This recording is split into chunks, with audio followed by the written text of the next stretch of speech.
Baiklah, Assalamualaikum warahmatullahi wabarakatuh. Sebelumnya saya akan memperkenalkan terlebih dahulu identitas saya. Nama saya Supardi, Prodi Perbankan Syariah, NIM 1931125, Fakultas Syariah dan Ekonomi Islam. Di sini saya akan memenuhi tugas UAS dari makalah Ekonomi Makro Islam yang berjudul. Baiklah, langsung saja kita memasuki materinya. Saya akan menjelaskan tentang jenis-jenis inflasi. Jenis-jenis inflasi, jika dilihat dalam teori, inflasi dalam ilmu ekonomi konvensional dapat digolongkan dalam beberapa cara. Yang pertama yaitu 1. Dapat digolongkan menurut besarannya, yaitu yang pertama, inflasi ringan, low inflation. Yang dimaksud inflasi satu digit atau single digit inflation, yaitu di bawah 10% per tahun. Tingkat inflasi dalam berkisar antara 2 sampai 4% dikatakan tingkat inflasi yang rendah. Yang kedua, inflasi sedang, glowing inflation atau double digit bahkan triple digit inflation, yaitu inflasi antara 20% sampai 200% per tahunnya.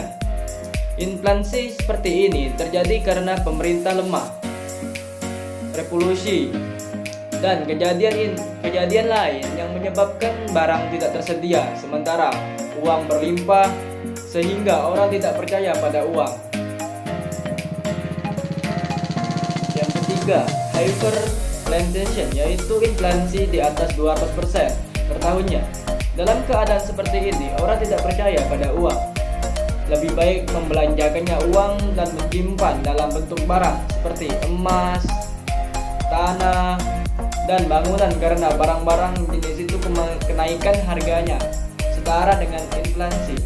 Saya akan melanjutkan materi tadi, teori inflasi Islam. Menurut para ekonomi Islam, inflasi sangat berakibat buruk bagi perekonomian karena yang pertama, menimbulkan gangguan terhadap fungsi uang, terutama terhadap fungsi tabungan, nilai simpan, fungsi dari pembiayaan di muka, dan fungsi dari unit perhitungan. Orang harus melepaskan diri dari uang dan aset keuangan akibat dari beban inflasi tersebut. Inflasi juga telah mengakibatkan terjadinya inflasi kembali atau dengan kata lain, slug feeding inflation. Yang kedua, melemahkan semangat menabung dan sikap terhadap menabung dari masyarakat. Yang ketiga, meningkatkan kecenderungan untuk berbelanja terutama untuk non-primer dan barang-barang mewah lainnya. Yang keempat, mengarahkan investasi pada hal-hal yang non-produktif, yaitu penumpukan kekayaan seperti tanah, bangunan, logam, mata uang asing dengan mengorbankan investasi ke arah produktif seperti pertanian industrial, perdagangan, transportasi, dan lainnya. Baiklah, saya akan menceritakan sedikit sejarah inflasi.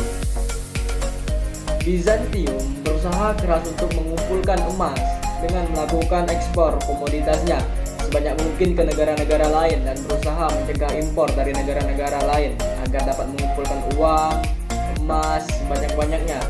Tetapi apa yang terjadi? Pada akhirnya, orang-orang harus makan, membeli pakaian, mengeluarkan biaya transportasi, serta juga menikmati hidup sehingga mereka akan membelanjakan uang tersebut yang dikumpulkannya tadi sehingga akhirnya malah menaikkan tingkat harga komoditasnya sendiri. Begitu juga dengan Inggris. Setelah perang dengan Napoleon, awal inflasi mata uang dinar dimulai, bahkan pada saat ketika Irak sedang dalam masa puncak jayanya. Revolusi harga di Eropa terjadi sepanjang beberapa abad. Pola kenaikan tingkat harga pertama kali tanpa di Italia dan Jerman sekitar tahun 1470, mengikuti wabah Black Death pada tahun 1349. Kemudian Inflasi ini menyerang Eropa dalam beberapa tahapan, dimulai pada dekade selanjutnya yang menyerang Eropa pada tahun 1480-an. Meluasnya semenanjung Liberia. Kenaikan tingkat harga sangat cepat pada bahan-bahan mentah, terutama makanan di Inggris.